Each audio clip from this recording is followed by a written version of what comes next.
যে আওয়ামী লীগ হলো সফল বিএনপি আর বিএনপি হচ্ছে ব্যর্থ আওয়ামী লীগ। আওয়ামী লীগ কেন সফল বিএনপি? কারণ বিএনপি যা যা করতে চেয়েছে, ক্ষমতা কক্ষিগত করা এবং এই সমস্ত কিছু, তারা কিন্তু করতে পারে নাই। তারা রাস্তা দেখিয়েছে, ওই রাস্তায় সফলভাবে আওয়ামী লীগ হেঁটেছে। আর বিএনপি হলো ব্যর্থ আওয়ামী লীগ, মানে আওয়ামী লীগ হতে চায় কিন্তু পারে না।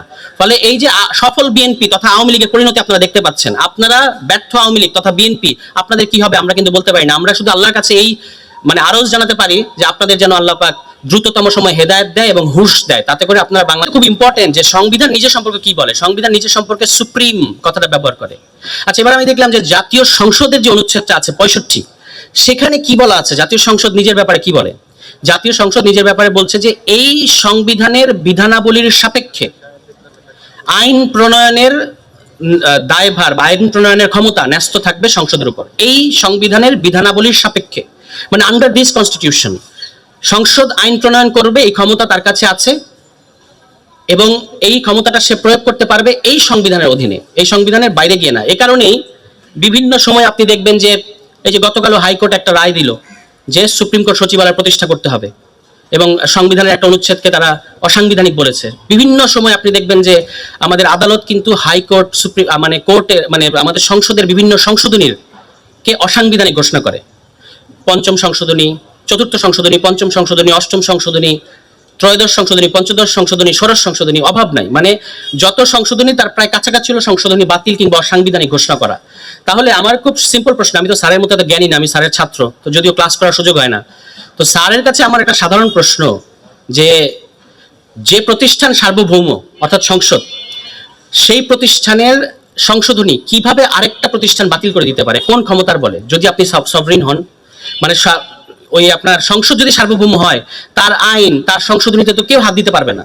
কিন্তু হাত তো দিতে পারে। আমরা দেখতে পাচ্ছি আদালত তো জনগণের মৌলিক অধিকারকে প্রোটেক্ট করা, এটা হচ্ছে তার দায়িত্ব, এবং সেখান থেকে তারা বিভিন্ন সময় বিভিন্ন সংবিধানকে, বিভিন্ন সংশোধনীকে অসাংবিধানিক ঘোষণা করে। তাহলে আপনি আসলে কোথা থেকে পাইলেন স্যার এই যে মহাবাণী যে আসলে সংসদ হচ্ছে সার্বভৌম? তিনি নিজে কিন্তু কমিশন অন্যান্য কথা বলেছেন। এটা ওই যে এখানে শিশির ভাই আছেন, ফুয়াদ ভাই আছেন, আমাদেরকে আপনারা রাজসাক্ষী ধরতে পারেন।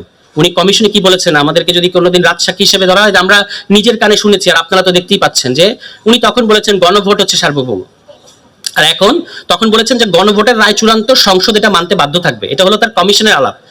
তখন সম্ভবত আবেগ কাজ করেছিল, আর এখন উনি বিবেক দিয়ে বলতেছেন যে গণভোট আমরা মানবো কিন্তু এই সংবিধানের অধীনে। এখন আবার এটাকে সংবিধানের অধীনে ঢুকিয়ে নিয়ে যাচ্ছেন এই কথা। এবং উনি বলছেন যে উনাকে উনাদেরকে নাকি কুইনাইন খাওয়ানো হয়েছে। তো শিশির মনির ভাই একটা মজার কথা বলেছেন সেদিন, যে এমন জ্বর আসছিল কুইনাইন খাওয়ানো ছাড়া আর কি উপায় ছিল। বাংলাদেশ রাষ্ট্রের এমনই জ্বর আসছে যে কুইনাইনই তো খাওয়াইতে হবে। এখন কুইনাইন খাওয়ানোর পরে জ্বর সেরে গেছে, আপনি ভুলে গেছেন, এখন আর কুইনাইন ভালো লাগে না। এখন দেখেন রাষ্ট্রপতির সম্পর্কে ওনারা একটা কথা বলেছেন যে অবৈধ আদেশ দিয়েছেন রাষ্ট্রপতি। আমার মাঝে মাঝে মনে হচ্ছে যে আমরা একজন জীবন্ত সংবিধান, জীবন্ত আদালত দেখতে পাচ্ছি স্যারের মধ্যে। কারণ উনি রায় দিচ্ছেন সংসদে দাঁড়িয়ে যে নির্বাচন কমিশন ওই যে সংবিধান সংস্কার পরিষদের শপথ পড়িয়ে একটা অসাংবিধানিক কাজ করেছে, রাষ্ট্রপতি একটা অবৈধ আদেশ জারি করেছেন। তো এখন প্রশ্ন হচ্ছে যে রাষ্ট্রপতি অবৈধ আদেশ জারি করলে আপনারা তাকে অভিশংসন করছেন না কেন? একটা অবৈধ আদেশ জারি করা রাষ্ট্রপতি থাকবে আপনাদের মতো এরকম সাংবিধানিক সরকারের আমলে? এটা তো হইতে পারে না। এখন যেভাবে তারা রাষ্ট্রীয় প্রতিষ্ঠানগুলোকে দখল করতেছে, যতটা দ্রুত, অবিশ্বাস্য দ্রুত গতিতে। আমাদের পবিত্র কোরআন শরীফে আল্লাহ পাক বলছেন যে হে মানব জাতি, তোমাদের বড়ই তাড়াহুড়া। তো এত তাড়াহুড়া কেন বিএনপি ঠিক বুঝতে পারছি না। মাত্র 2 মাস হয়েছে, আপনি একটু আরেকটু রয়ে করেন। আওয়ামী লীগ সম্পর্কে তো আমাদের জেনারেশনে মোহ কাটতে 2-3 বছর লেগেছিল 2008-এর পরে, আর আপনি 2 মাসের মধ্যে যে আলামত দেখিয়ে দিলেন এবং অন্যান্য সব গুরুত্বপূর্ণ জিনিসে বাদ দেন। যেখানে আমরা সবচেয়ে লাড্ডু মারি সেই বাংলাদেশ ক্রিকেটে বিসিবি, ওই বিসিবির একটা কমিটিতেও তারা তাদের স্থায়ী কমিটির 3 জন পুত্রকে দিয়ে দিয়েছেন।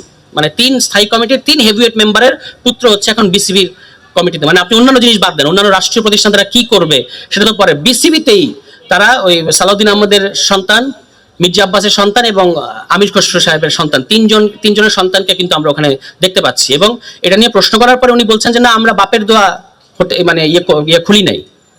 অথচ আমরা দেখতে পেলাম যে উনি বলছেন যে আমার ছেলে একটা শপ করেছিল, একটা ভাষণ দেখলাম ওনার নির্বাচনের আগে।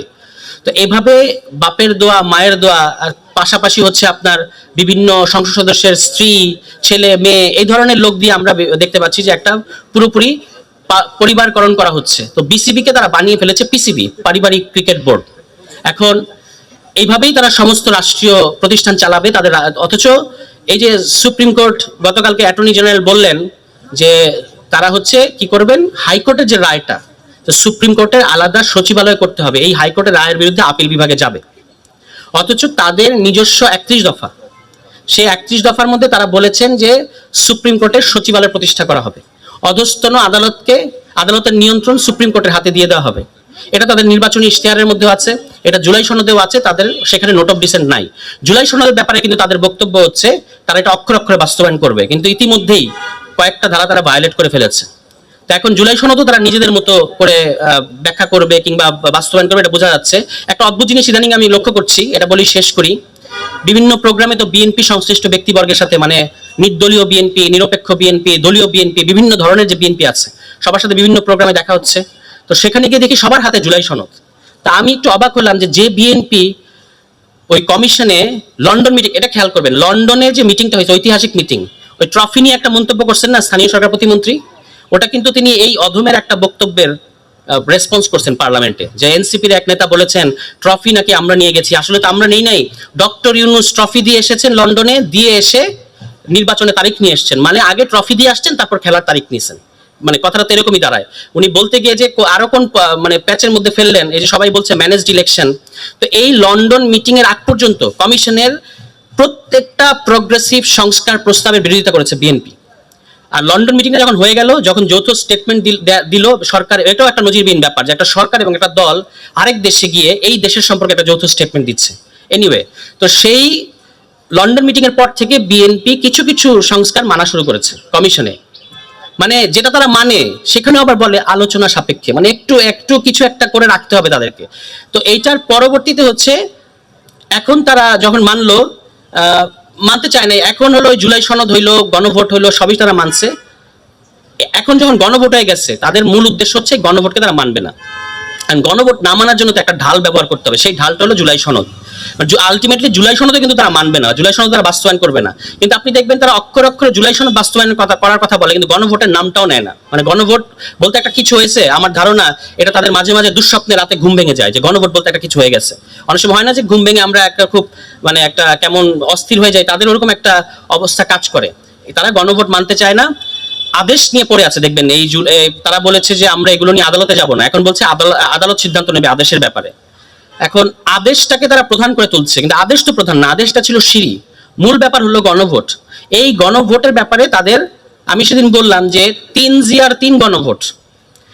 শহীদ প্রেসিডেন্ট জিয়াউর রহমানের ছিল 19 দফার গণভোট, বেগম খালেদা জিয়ার হলো সংসদীয় গণতন্ত্র ফেরত আসার জন্য গণভোট, আর আমাদের এখানে ঢাকা বিশ্ববিদ্যালয়ের ছাত্রদলের নেতারা পরে রাগও করতে পারেন, আমাদের সাইলেন্ট প্রধানমন্ত্রী জনাব তারেক রহমান, তার হচ্ছেন তিনি আবার দাঁড়িয়ে আছেন আরেক গণভোটের সামনে। এখন তিনি এটাকে কিভাবে ডিল করবেন সম্ভবত তিনি জানেন না, এবং আমাদেরকে খুব জ্ঞান দিচ্ছে বিএনপির লোকেরা যে আপনারা পার্লামেন্টারি ডেমোক্রেসি বুঝেন না, আমরা বুঝি।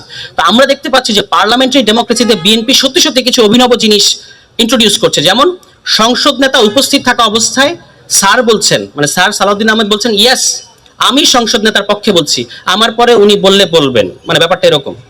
হ্যাঁ, তো মানে সংসদ নেতা উপস্থিত থাকা অবস্থায় সংসদ নেতার পক্ষে আরেকজন কথা বলেন, এটা আমাদের পার্লামেন্টারি ডেমোক্রেসিতে আগে দেখা যায়নি। তো এটা সম্ভবত তাদের দলীয় সিদ্ধান্ত, যত বিতর্কিত কাজ, যত অজনপ্রিয় কাজ, যত এই ধরনের কাজগুলো করবেন স্যার, উনি এগুলো ফাইট করবেন। আর আমাদের যিনি প্রধানমন্ত্রী তিনি জেস্টার পলিটিক্স করবেন, মানে নির্বাক থাকবেন, নিজের পানি নিজে খাবেন, সিনেমা দেখবেন, হেঁটে যাবেন, ওই মানে বিভিন্ন জনের সাথে কোলাকুলি করবেন, ঈদ মুবারক জানাবেন, এগুলো করে তিনি একটা জেস্টার পলিটিক্সের মধ্যে থাকবেন। কিন্তু এটা একটা অত্যন্ত, আমি বলবো যে পপুলিস্ট বটে, কিন্তু খুবই নিম্ন স্তরের পপুলিজম হবে, কারণ এটা দিয়ে আপনি পার পাবেন না জনাব তারেক রহমান। বাংলাদেশ যে জায়গায় গেছে গণ অভ্যুত্থানের পরে, বাংলাদেশের মানুষের, এখানকার তরুণদের অ্যাসপিরেশন, ডেমোক্রেটিক অ্যাসপিরেশন এমন জায়গায় গেছে, তারা আপনাকে তাড়িয়ে বেড়াবে যে আপনি কখন গণভোট বাস্তবায়ন করার আগ পর্যন্ত তারা আপনাকে তাড়িয়ে বেড়াবে। এই ব্যাপারে আপনি কথা না বলার আগ পর্যন্ত তারা কিন্তু আপনাকে ছাড়বে না। আপনি নির্বাচনের আগে গণভোটের পক্ষে হ্যাঁ বললেন, এখন দেখি সালাউদ্দিন আহমেদ বলে যে একটা এখানে নাকি একটা প্রতারণা হয়েছে। তো তখন আপনারা বোঝেন নাই, আপনারা কি বলতে চান যে আপনাদের যিনি প্রধানমন্ত্রী তিনি প্রধানমন্ত্রী হওয়ার আগে না বুঝে গণভোটের পক্ষে বলেছেন, নিজেদের প্রধানমন্ত্রীকে তো অপমান করতেছেন।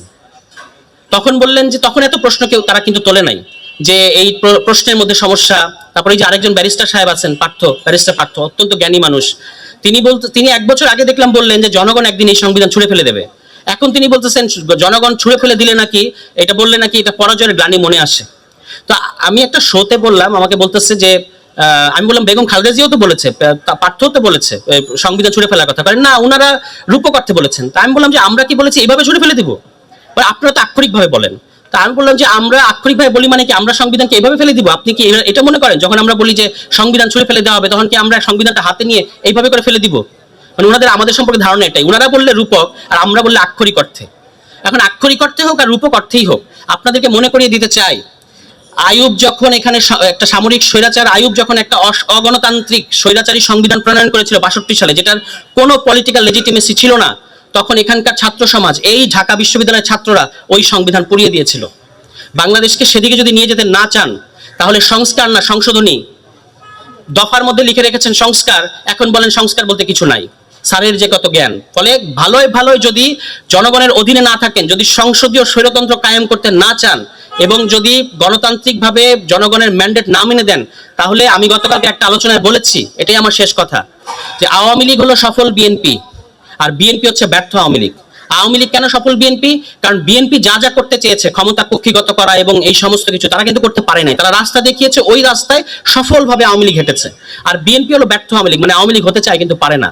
ফলে এই যে সফল বিএনপি তথা আওয়ামী লীগের পরিণতি আপনারা দেখতে পাচ্ছেন, আপনারা ব্যর্থ আওয়ামী লীগ তথা বিএনপি আপনাদের কি হবে আমরা কিন্তু বলতে পারি না। আমরা শুধু আল্লাহর কাছে এই মানে আরজ জানাতে পারি যে আপনাদের যেন আল্লাহ পাক দ্রুততম সময় হেদায়েত দেয় এবং হুঁশ দেয়, তাতে করে আপনারা বাংলা